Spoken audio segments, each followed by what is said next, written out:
Well, good morning, good afternoon, good evening. This is Antoinette Marie of Antoinette Marie Speaks. I am so delighted that you have decided to join me on today. We are on week 2 of our December book club, and you all know what we are reading. Oh, you know what?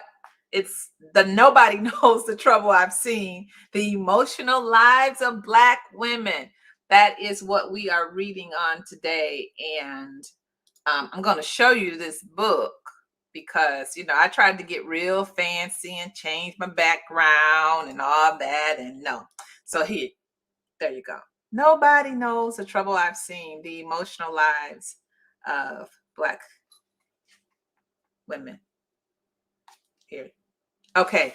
And so I am excited again. We have probably 3 people that are going to come on live with us again. We have the Brandy Johnson. Everybody knows the Brandy Johnson. There she is, coming on live with us on today. Hey, Brandy. Morning. How are you? I am pretty good. I'm still recovering from this, whatever this week was. But other than that, I'm pretty good. I'm pretty good. Okay. That's good. That's good. And we have our reset coach, Miss Tracy Randolph, in the house. Hey, Hey, Tracy, how are you today? hey, I am good. Thank you very much. Good, good. Good morning, Angelique, the artist. Good morning, beloved. I hope that you're doing really, really well. So we're gonna get right into this on today. Somebody just text me and said, you didn't do your intro. You didn't do your intro music. We're not going to do it today. It's okay. We got a lot. There's so much in here on today. But thank you for telling me. I love you. So listen. So as I was reading this, and particularly chapter 5, right? So last week we talked a lot about, just the things that Black women go through. And we just really hit just the outline. So today we're going to go a little bit different in the aspect of we're going to be talking about relationships. So what I want to say to individuals is please share this video. I'm going to do like what Lady Queen does, Shima. She's Shamika. She's the queen at this. Please share this video. So I'm going to do that. And I'm going to share it myself. Okay. I see us. We on here. Beautiful.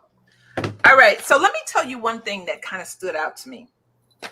All right. On chapter 5, she starts talking about Dr. Inger. She starts talking about her mother's first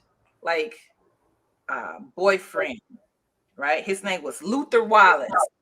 And to me, I'm gonna be a little comical. The name Luther Wallace just did something to me. I was like, Luther Wallace. He sounds like a superhero. Right. I was like, Luther Wallace. When I heard the name Luther Wallace, my mind went to he got some he always got on church shoes. He got on the long, like they almost stocking like paint socks. Just all of that. So I can imagine because she talks about, his physique and a little bit about her first boyfriend, this Luther Wallace. And he was 10 years older than her. And so today, what I wanted for us to kind of have a little bit of conversation about is why do we get in lukewarm relationships? Like, why do we settle to be in a relationship that we know is just so? That we know that is like everything within us. Like, why do we settle for that? Why do we settle? And in the book, she talks a little bit about how her mom would have relationships with older gentlemen, and at the end, actually, Dr. Burnett, her father was actually married, knowingly married, had a whole nother family, and her mom was a substitute teacher, and he was the principal, and he ended up opening up another school, and he brought her in. And so she started talking about the relationships between her father, her mom's biological father, or that lack thereof, a very wholesome, emotional lack of a wholesome and emotional relationship with her father. So she started seeing the pattern of the type of men that she was choosing to be with.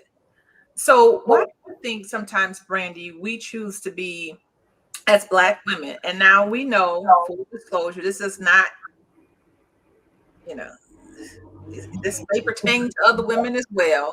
But today we're talking about Black women.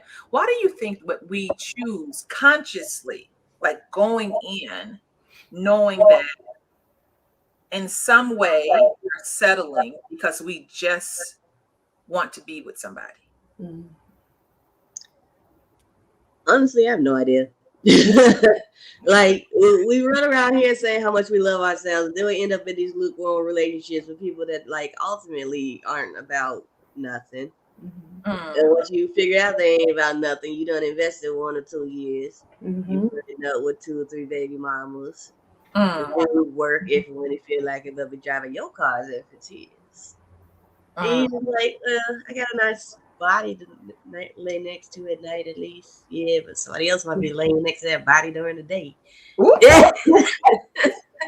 So I see no point in lukewarm, because lukewarm means somebody ain't getting what they need. And typically it's gonna be the dude, and he gonna go find what he need at your expense. That is, I mean, Brandy, you could have like, no, you could not, because you come for edges quick. You just be like, nope, I'm not even getting ready to. You just come in like, because I don't like, why do we do that at all? And it's so interesting, because on page 76 she talks about that. She says, now this was her mom's next gentleman. She said Ray was fun, but her feelings for him were lukewarm at best. She was not easily lured into the promise of a happy ending, but she still stayed with this guy. Do you know how many, I'm talking about Black women today? I know some of y'all other ethnicities do it too, but we're talking about Black women today. So please don't send me no email talking about, well, this is not just Black women. It is today. We're talking about Black women today. So it's so interesting how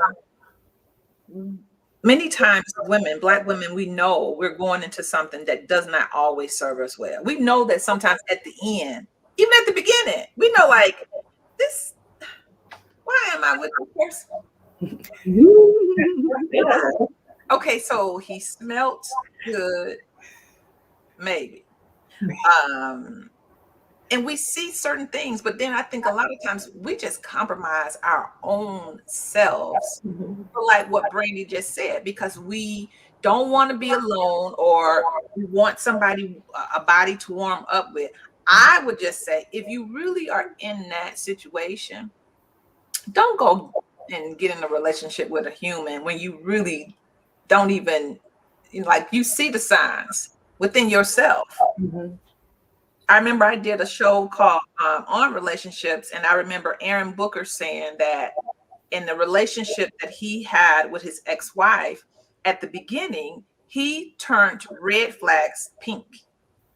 And he was like, oh, it ain't, maybe that ain't really how she is. Maybe she was just ornery in this situation.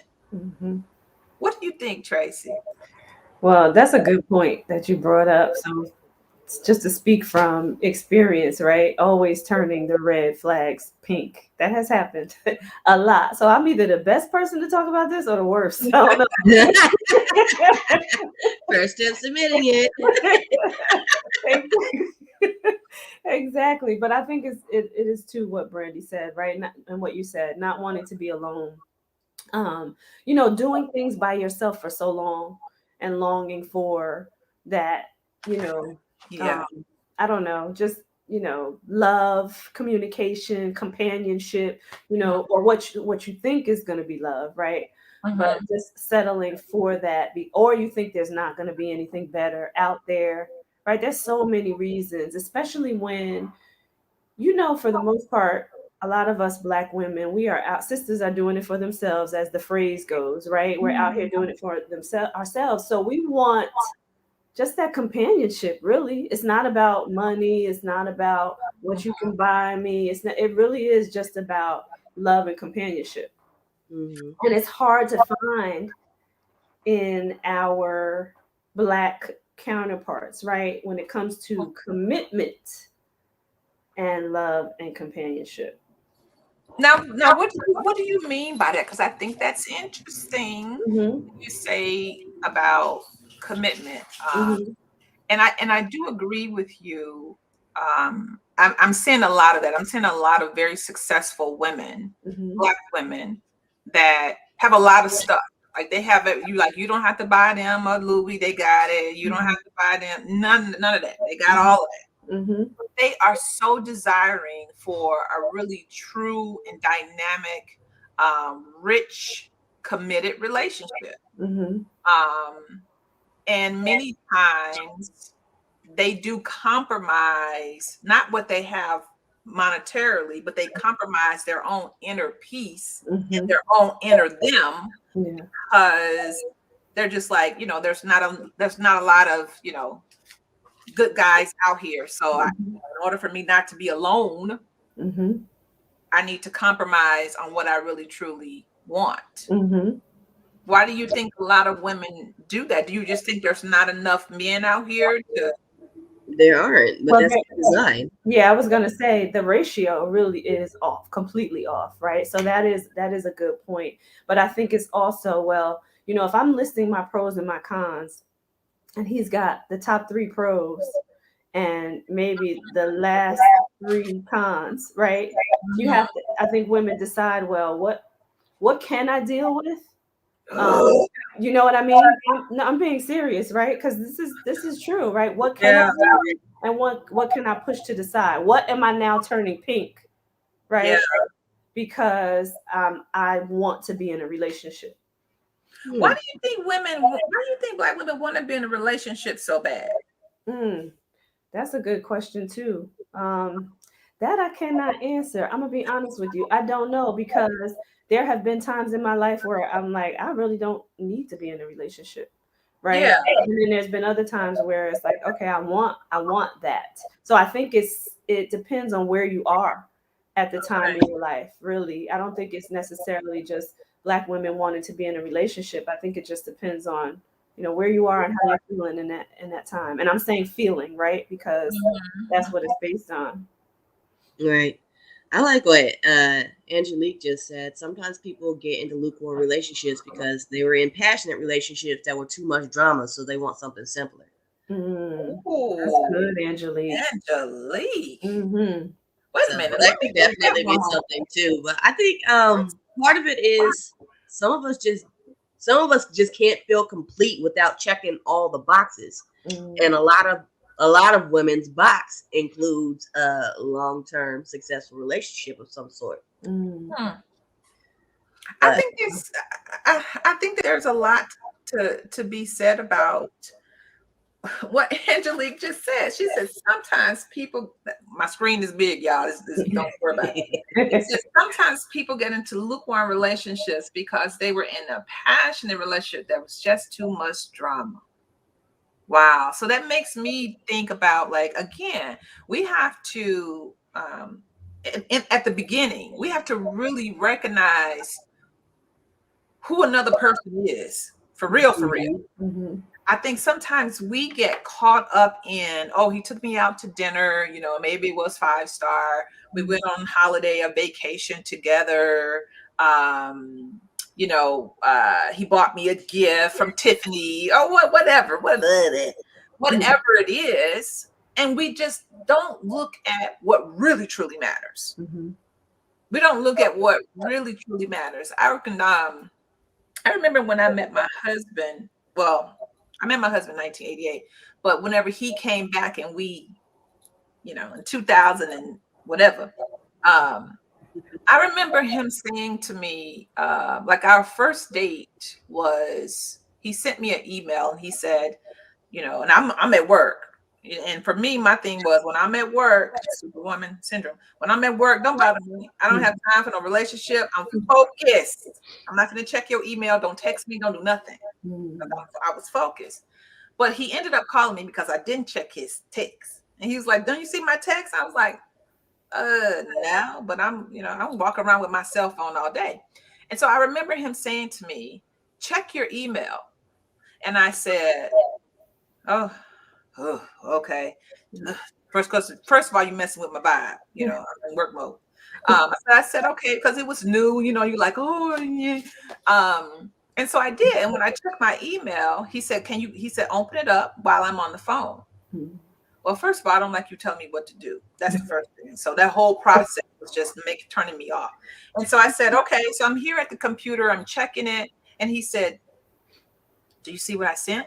And I said, I'm reading it. And I was like, yeah. He said, "So that's what, if at all possible, I would love for you to come to St. Thomas for our first date."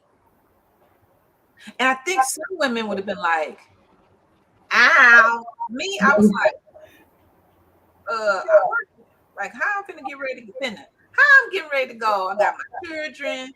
Now you're gonna send me an open ticket to come to St. Thomas. That's great and that's beautiful, but I'm focused.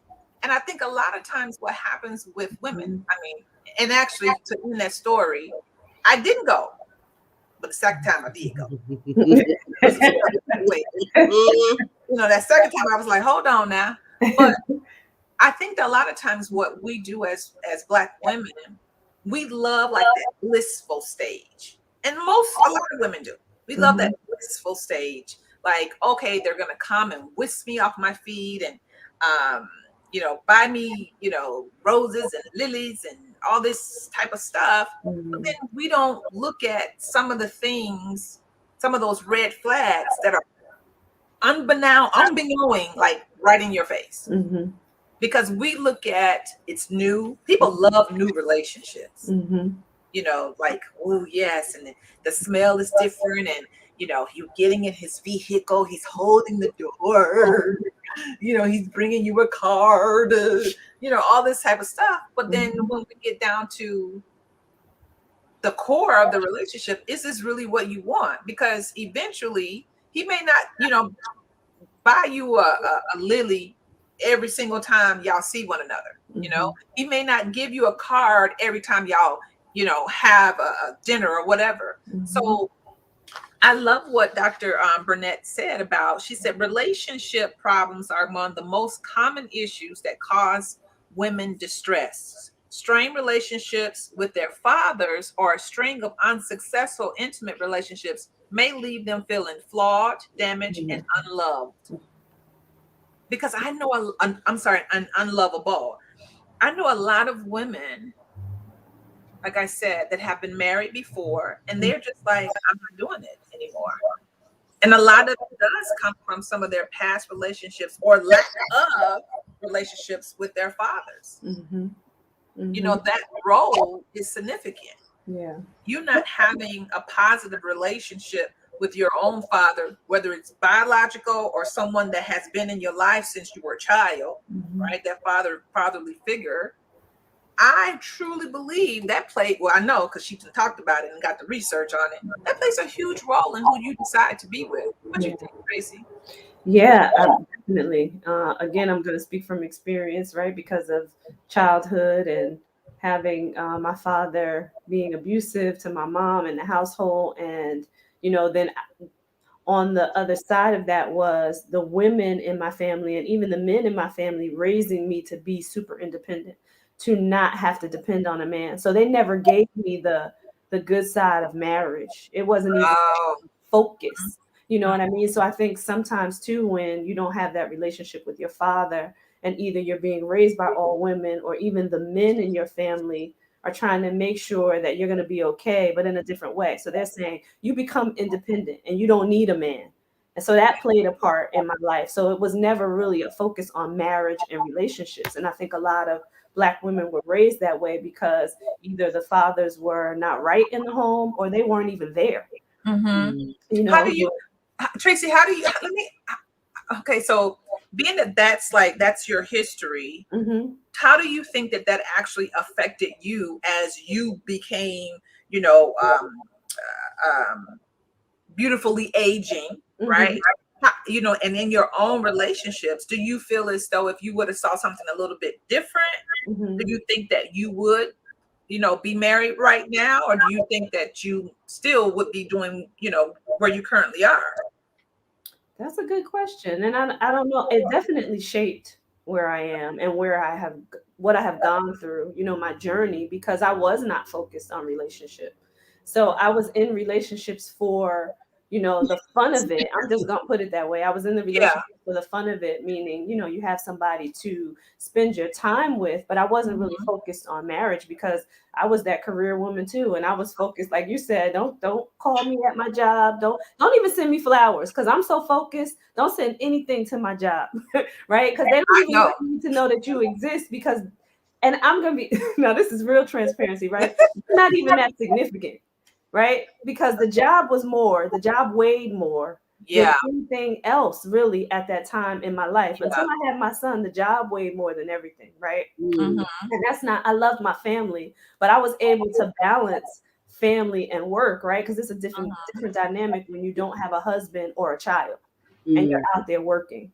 So Yeah. that was the priority for me. So I was like, don't come for me until I come for you, right? Like, that was my attitude. That wasn't the right attitude to take. So I probably would have, to go back to your question, I probably would have been married a lot sooner had I been taught more and around about marriage and been around more successful marriages. Mm-hmm. Mm-hmm. Brandy?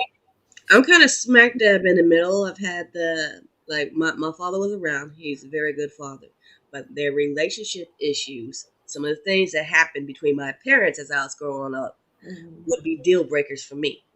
Now they've worked it out, and their relationship is amicable and loving and cherishable and everything now. But there were events that occurred in their marriage a few different times that would have been absolute deal breakers for me. But because I saw that and I saw the reason why people stay in relationships, because they basically, in their minds, trap themselves. Mhm. Mm-hmm. Um, Mhm. I don't know what it is. Like, normally we see stuff like that and we repeat it. And I did with one relationship, except for that particular relationship, it honestly had no business taking place. Mhm. It was Okay. just me trying to do what I thought black women should do as far as these thug Negroes. So, um, so that relationship actually got me sent here to Virginia, where I eventually found and met and married my husband. And my husband and I have had our rough patches, but those hard no's remained hard no's. And I never had to worry about those hard no's because Mhm. he's not the type of individual that would ever put hands on me or even talk to me out the way. Mhm. Mm-hmm.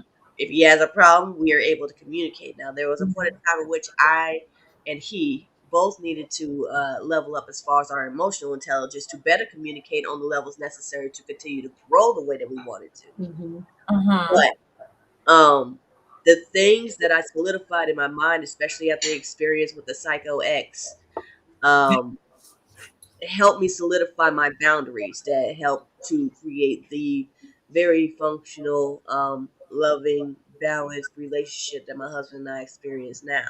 Mhm. That's awesome. Yeah. I got to learn from other people's mistakes, so to speak.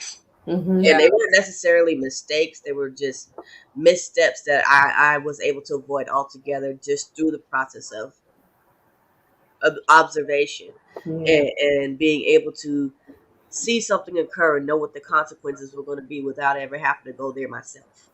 Yeah. That's Mm-hmm. good. That's I good. think that's awesome. I think that's awesome. I don't know what VOH means, but Brandy might know. So thank you for joining us, Amadeus, as well, and Rosanna. I appreciate you. You know, it's interesting, kind of like what you said. One of the things that Dr. Burnett says on page 79, She says that many Black women have been conditioned with old wives' tales about what they need to do in order to get and keep a man. We're Mhm. taught that we have to cook, clean, parent the child, cater to the man, and have enough energy left over to be on call in the bedroom. Mhm. Uh, What? uh, Listen, that has so changed, but I can that resonates because in my first marriage, that's what I saw. That's what Mhm. I believed because the person that I looked up to the most was my maternal grandmother. And Mhm. my maternal grandmother was all of that. This woman cooked, cleaned, did absolutely everything. I never really saw her do anything significant for herself, Mhm. and like she was like every morning waking up, getting up 4 o'clock in the morning because my grandfather he had a construction company. So, anything in construction in the South, you're getting up early. Mhm. So I Hmm. saw her do that.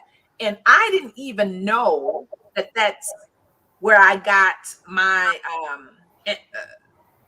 the way that I started being in my first marriage. That's just how it was. And to some people, it was like, "Oh wow, you're a stay at home mom," and I would just say this publicly: if I had children right now, I would be homeschooling to the wazoo. Um, Mhm.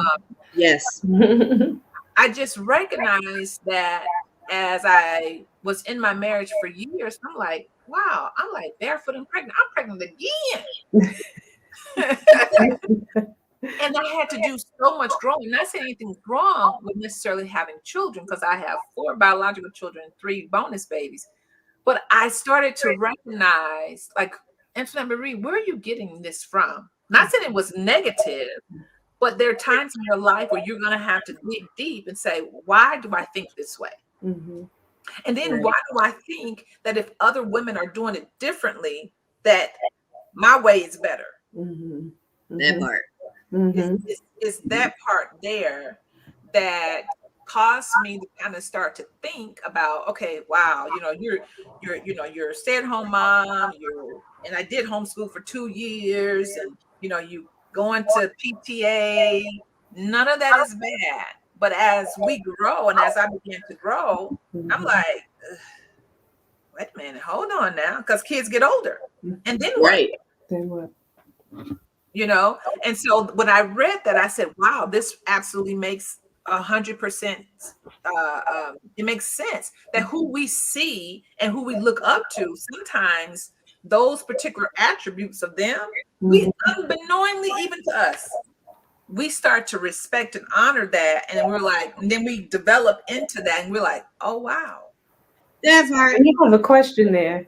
Yeah. How do you strike that a balance, right? Because some of those things are necessary, right, and should be done. Hmm. yeah. I'm not saying that it has to be done every day or to the extreme, Hmm. but when you're raised where you don't see the example, and sometimes you are, I guess, considered like the rebel in the family, so you just go against all of that because if you see women doing those things and they still don't have a good marriage, it's you think to yourself, why would I even go down Right. that road? And again, I am a result of that. I am a result of that right Mm-hmm. there.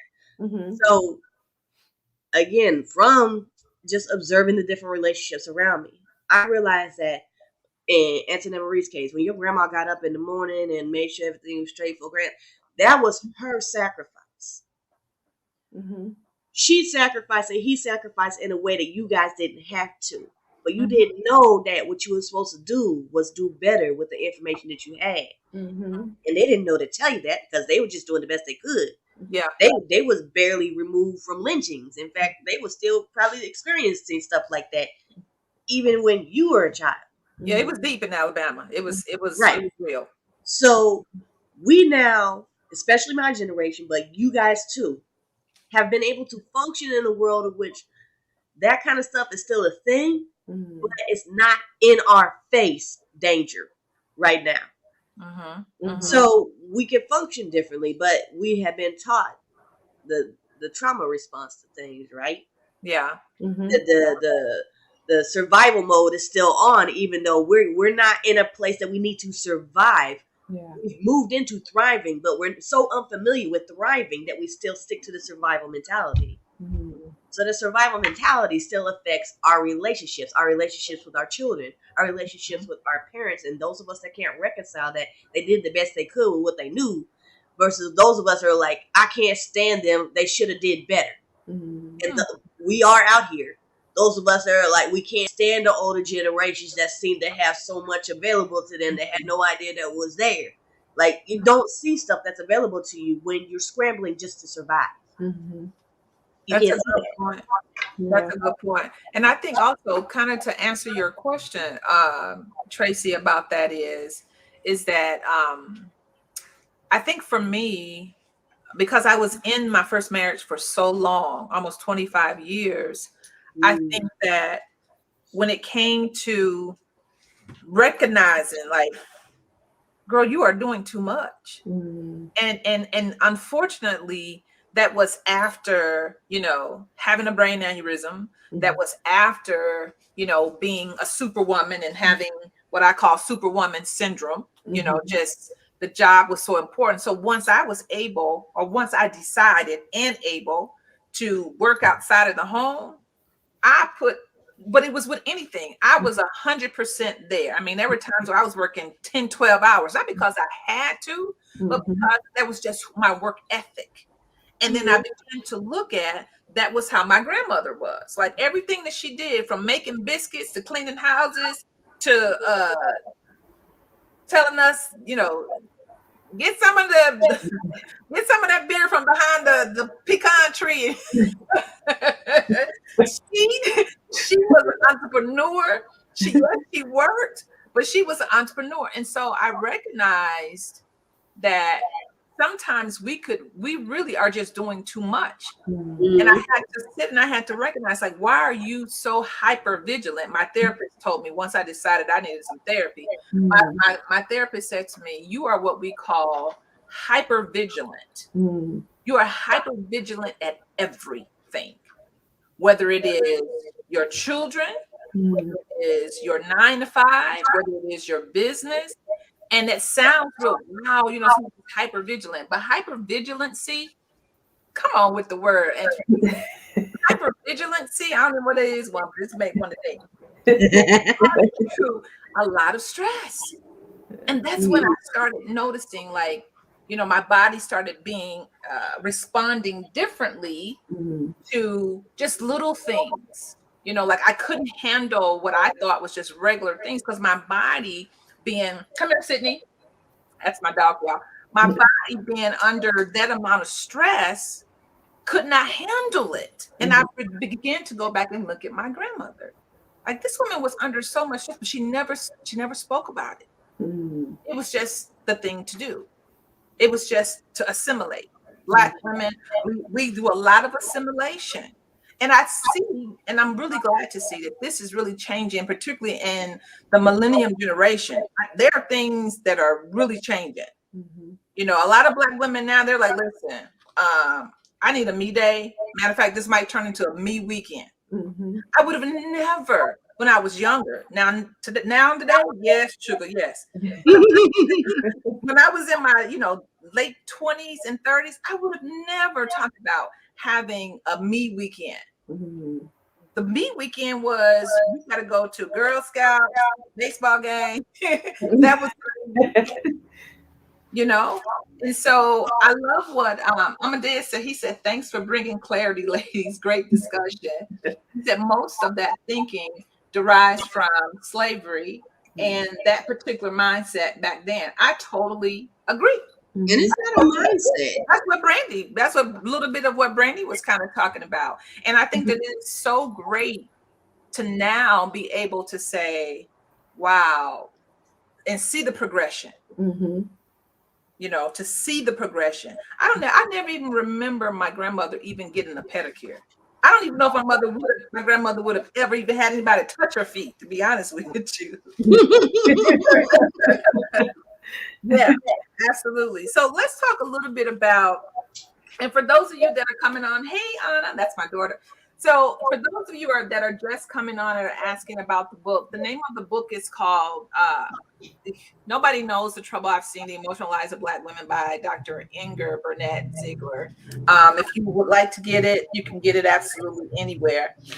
So, let's talk about a little bit about this as we kind of flip over to another conversation. So, one of the things that she says in the book, she talks about three different areas while reflecting. She said, ask three questions. So I want us in the comment section, I want you to ask these three questions of yourself. One, what aspects of myself do I feel good about?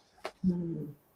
Like, is there one thing that you can say about yourself that you feel good about? I'll put that in the comment section because I really would like to know that. Number two, what parts of my life fill me up? Mm. What parts of your life fill you up? Number three, how are the effects of historical, we've already talked about this, thank you to Brandy and Amadeus, our direct trauma is showing up in your life currently. Mm. So let's concentrate on number two. What parts of my life fill me up? And as Black women, can we answer that? Mm. That's an Brandy? excellent question for most of us. Yeah. What I know the aspects- answer. That's why I'm happy these days. Yeah. So, Yeah. what aspects of your life fill you up, Brandy? Talk to us about it. The balance of learning how to generate income myself while also contributing to whatever my husband's needs are. Because there are days that I am a glorified assistant, but I enjoy being the glorified assistant because I know he has got something off of his plate that he no longer has to worry about because I took care of it. Mm. I like the fact that I found a way to generate income without taking away from the time that I will need available because of my choice to rear these children I plan on having. That's beautiful. Mhm. That that makes me happy. It makes me joyful. It makes me feel content with the life that I am building, not only for myself but also with my husband. I love that I learned about interdependence versus codependence thanks to people like Sarai and Namur and even you, Antoinette Marie, because Mhm. I've been observing you since I've known you as well, and I love the way that you move, and I take some of the things that I do within my own life from just observing how you move, because what you've done with your children, I will definitely be picking your brain about. Tracy, you too, because George is absolutely amazing. Yes, he is. Um, but it's being because when you come home the way that I have, you either are expected to be home and be at your significant other or spouse's beck and call, Mm. Mm. or in my case, if I really wanted to, I could just eat what I wanted to eat, sit down and watch TV all day, play games online, do this, that, the other. I could do absolutely nothing around here as long as the kids are getting raised. He'd be completely content. Mm. But I'm not like that. I have a work ethic, so to speak. And so if he's making money, my responsibility in my mind is to make the money, make more money, while also learning and acquiring skills that I expand on because I love learning. Mhm. Now, for my grades in school, you would never know that, but it's a certain kind of learning that I love. I love technology. I love helping people through the creation of digital assets and things like that. And so I learn, acquire, hone, and grow those skills as I can, while also balancing, my responsibilities that I intentionally and love to take on as a wife. Mm. And it the balance. The balance is what I Mhm. love. I love the fact I'm able to solve just about any problem that comes my way in a Mm. way that doesn't cause a lot of stress for me or anyone else involved, really. When I'm not looking at the world around me, you're like, why is this so effed up? When I remember to stay right here in my bubble, I'm good. What you Yeah. think, Tracy? Even more and more now. Oh gosh, there's so many things that fill me up, especially at this point in my life, being 50 and having experienced a lot of life so far. Half my life, because I say I'm gonna live till 100. But Really, first and foremost, God, because no matter what I have gone through, He has always brought me through. So I'm definitely faithful, and I love Him, and I'm grateful for that. Mm. My son, as you guys, Brandy mentioned, Jordan. Jordan's an amazing kid, so he fills me up. He changed my life, really. You know, Yeah, the fact that he was born, he was really God's answer for a lot, to yeah. be honest with you. Um, but connections like this fill me up. Hmm. The awareness of where I've come from to where I am now, and Yeah. being able to put down things that were not right for my life Right. Ooh. and pick up the things that are, and be okay with it not being so glamorous, because it was so glamorous before, but it was glamorous based on expectations and not based on what I really was supposed to do. So having an appreciation for that now, and some Yeah. freedom around that. And like Brandy said, just now being able to learn and grow from a totally different perspective. Yep, I got the education, I had the experience, I was in financial services, I did all of that stuff, right? Had real estate, did all of that, right? But now being able to learn from a totally different place. And it is hard work now. So, and I'm getting teary eyed because I'm living my life the way I want to right Come now. on up in the room. Yes. So yeah, so that fills me up, because but I'm grateful. I'm grateful for everything that I have gone through Come to here, get sweetie. me to this point. So yeah, I yeah, think I'm that full is off of that, but I'm wonderful. Listen, yeah. ain't nothing wrong with shedding some tears on joy. That's some joyful Yeah, tears of that yeah, transition. yeah, And some of it is because I know your story. yeah, Um, if people only this live TV, y'all. If yeah, people only knew, yeah, like your journey. yeah. And I'm so glad that you're on this side. I also want to say, Laura said, thank you, Tracy. She said, I love you, Coach Tracy. I love her. I love you, Laura. Laura also said, um, Laura also said, working on myself. Hold on, y'all. There's somebody at my door. Uh, and my Cindy does not play. Cindy like, listen, what you ain't gonna do is come up in here real quick. That's what you're not gonna do. But she says, working on myself. I Thrive class, Tribe, and Huge Tribe. Finish my workouts with my coach Strong. I feel like I finally belong. I have goals that I want to accomplish by next year.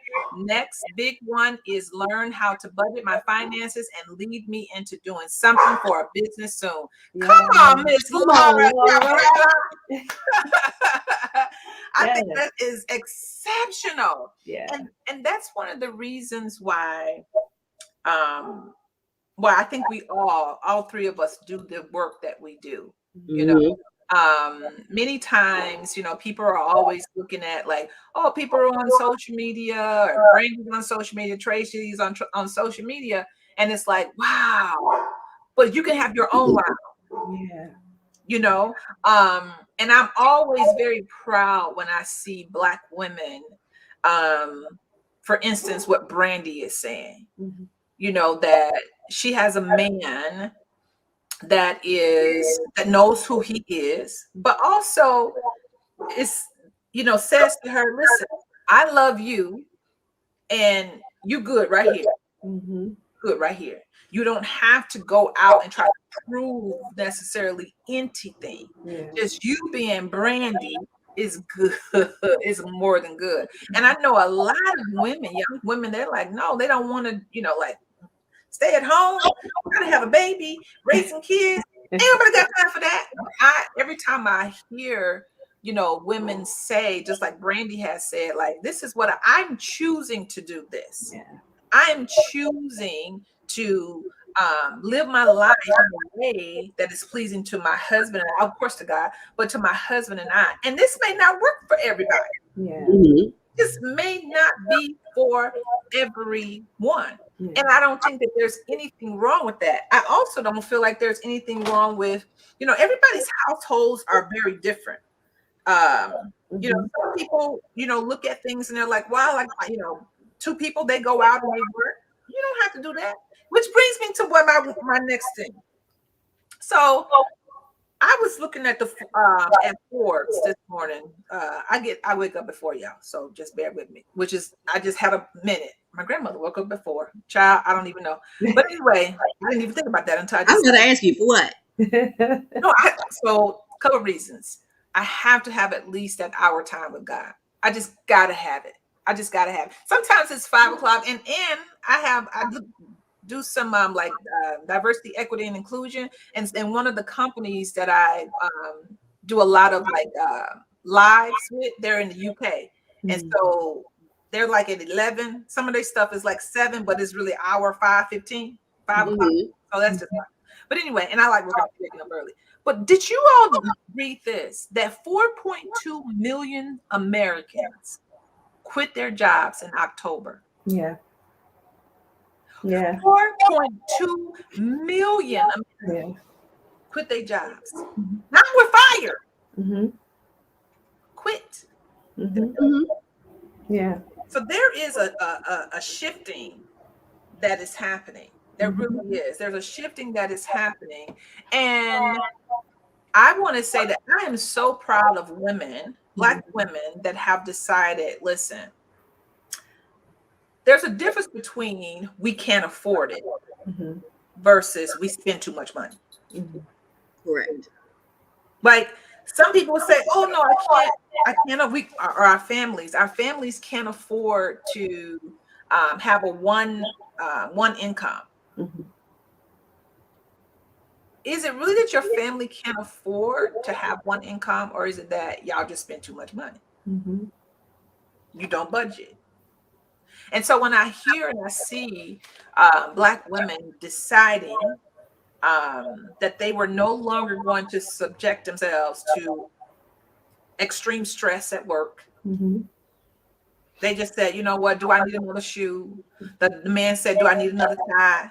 Do I need another suit? Because honestly, men, we only see 3 color suits: black, real nice black one, a blue one, and a gray one. And I just never was into brown suits. So just was me. I never liked to see no brown suit. Right. So I just wanted to publish that I'm very proud of Black women that are having the aptitude and the strength to say, you know what, there has to be a better way. With so much that has happened, so much of nobody knows the trouble that we have seen.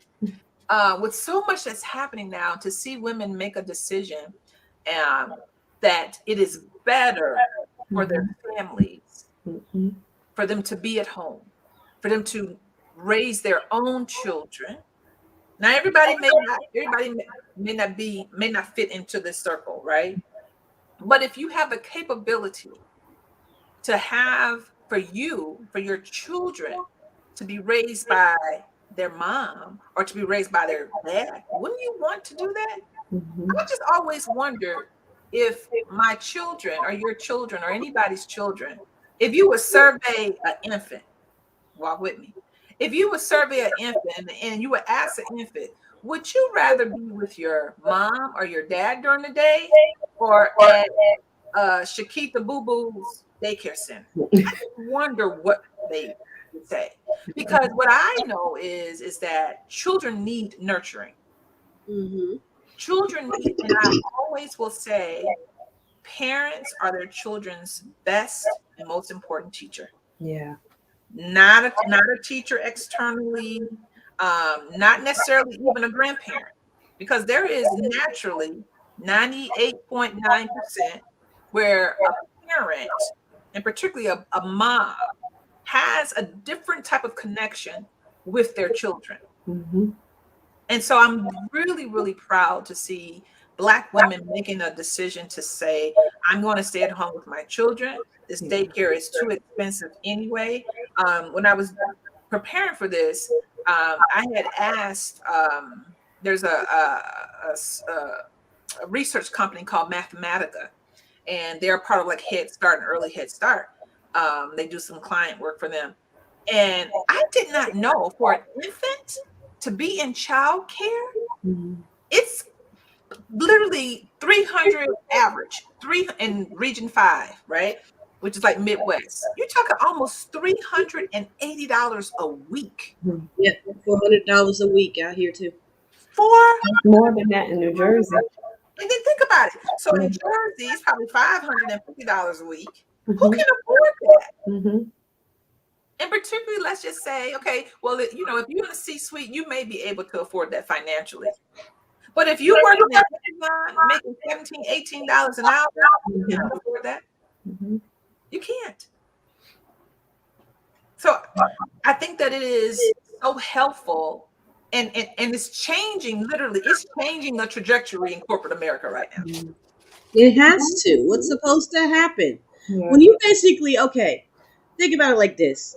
A lot of these parents been going to work, sending their children to school, and they think their kids are getting a quality education.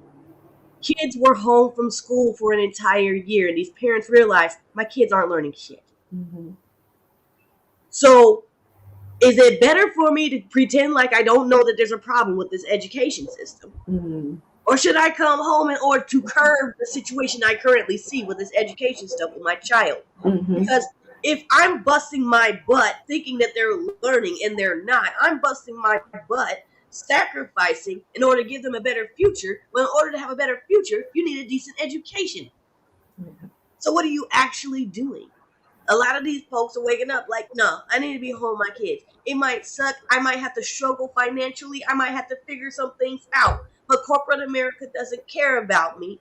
And if Mhm. corporate America steals my soul and I have nothing left to give my kids, then what have I actually done? Mm. Brandy, did you say corporate America steal your soul? Oh, God, just snatched it. But you know what? I Yeah. can tell you from my own experience, there's a whole lot of truth to that. Yeah. And what happens a lot of times is that for Black women, we get caught up. I'm gonna tell y'all, we get caught up in what is perceived to be glamour, right? We get Mhm. caught up in company car, which is a write-off for them anyway. Right. That's right. We get caught up in the business trips. I'm gonna just say for me, that's what I got caught up in. The business trips, staying in the Omni Hotel, you in the Four Seasons, you're doing all of that. And Mhm. you on the plane, yeah, you in first class, but your children are waking up in the morning and they ain't got no real breakfast. Mhm. But you on the plane eating nice breakfast. Mhm. And I remember me asking my daughter, one of my daughters, I said to her, my daughter Anna, I said, was I like, did y'all see that part? Did you see that part of your mom? And she was Mhm. like, Mama, we didn't really see that. Because you were home with us when we were in elementary school. You were home with us when we were in middle school for the most part. And then you transitioned. Mhm. But still, a little piece of me was like, could I have done more? And that's that part as a Black woman that if you don't stop that piece of thinking, well, could I have done more? Should I Mhm. have done this? Should I have done this? What you can do now, and that's why I'm always speaking to my daughter about, listen, and my sons, like, listen, don't get in relationships that you really don't want to be in. Mhm. Don't even start, because emotions run high. Mhm. And you could be just want to have fun, and Mhm. they liking you real deep. You like, I just want us to hang out. But your Mhm. sense of hanging out is somebody else's. Oh, I'm in love with them. Mhm. Mm-hmm.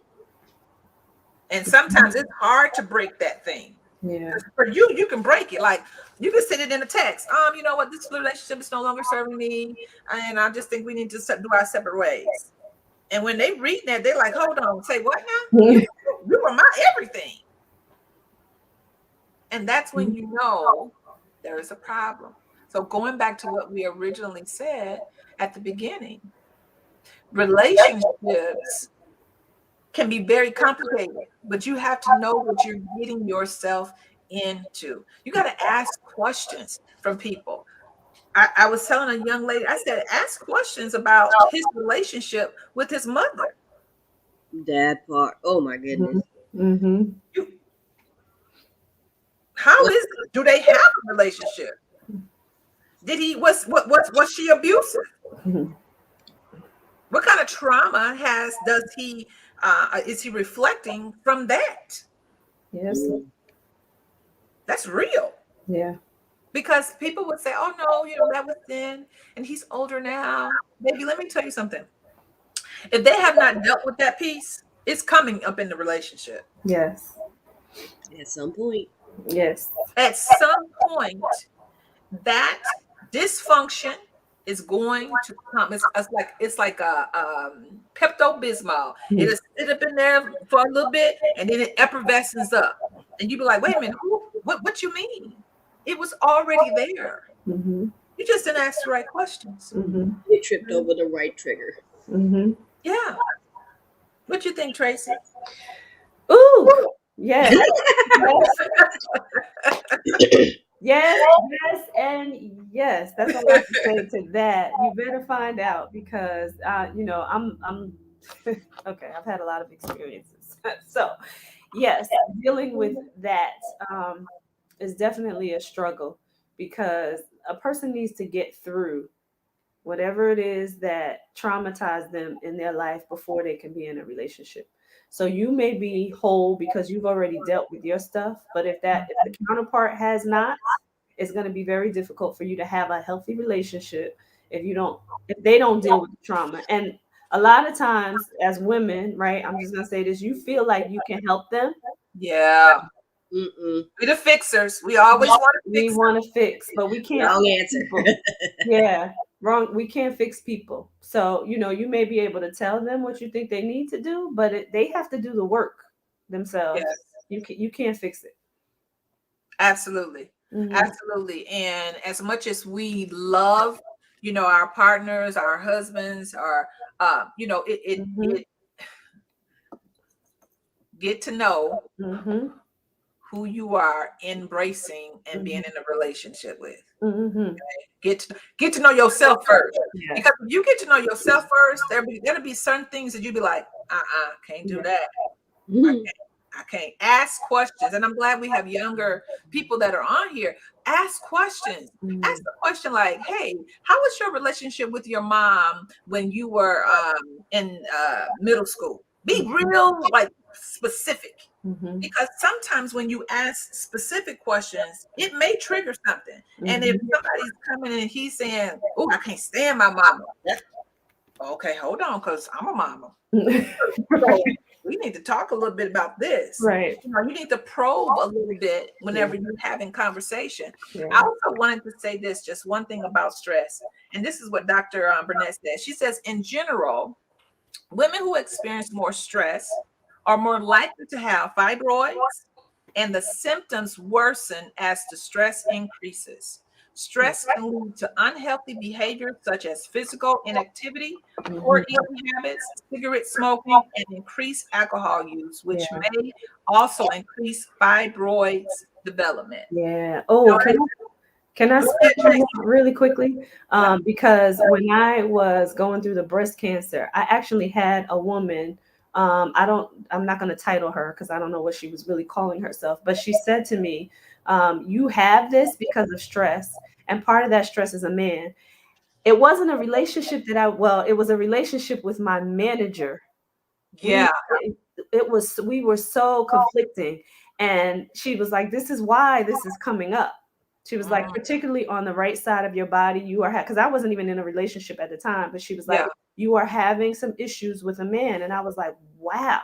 But that stress that I had at work, that was showing up in my body. So I just wanted to mention that. Absolutely. And we're going to talk. I know Tracy has to go as Yeah. well. But I just wanted to say this is that in the back of the book, Dr. Inger, she has something that she says is strong in. She said, I know. So this is where we're going to end, beloveds. She says this. She says, I am a strong Black woman.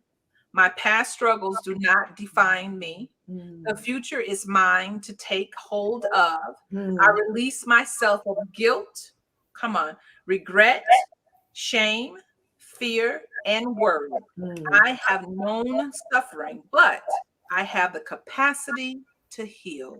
I surrender to my innermost divine power, and affirm myself in my truth, holding all parts of myself in loving kindness, compassion, and peace, always knowing I am enough just as I am.